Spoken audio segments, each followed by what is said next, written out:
Alors, هدرتي la lecture, l'objectif ديالو مكتوب الفوق reconnaître les caractéristiques d'un portrait physique. Donc هدرت عندكم صفحة 86.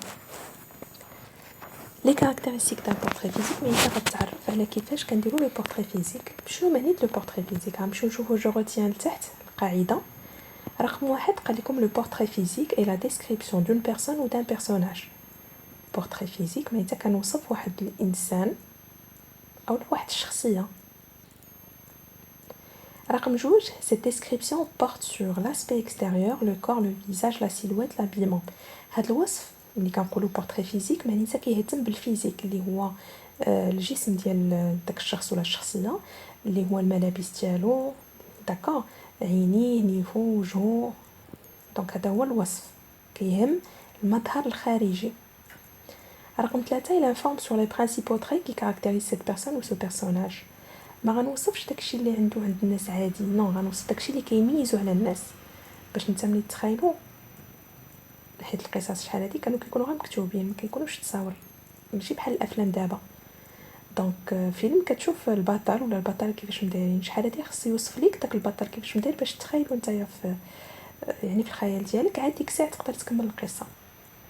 دونك ملي كنوصف خصني نهتم بلي برينسيبو تري كي كاركتيريز سيت بيرسون، يعني حتى اهم الاشياء اللي كتميزو. مثلا نقول لك راه كيلبس داك الكادر احمر نتاع النضاضر، مثلا نقول لك راه كيلبس مثلا واحد راه عنده واحد الشعر، هو راه مثلا شايب، راه واحد راجل عنده مثلا 90 عام، راه عرفتي. دونك ملي كنبقى نوصف لك هاد الديتاي انت كتخايل.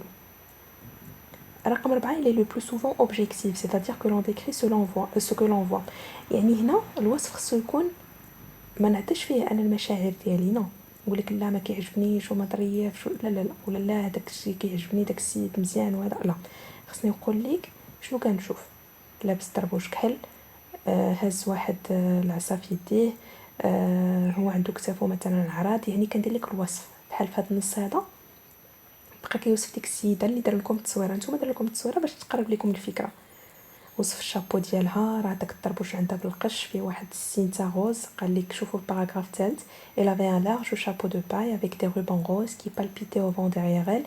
معناتها انت كتخيلها بحال هكا جالسه وعندها داك الشابو داك الطربوش نتاع القش فيه واحد السينتا غوزيه وكي يعني كيلعب بها الريح. شي داك السينتا ديالها كيلعب بها الريح، هي هذيك كي بالبيتي au vent derrière elle.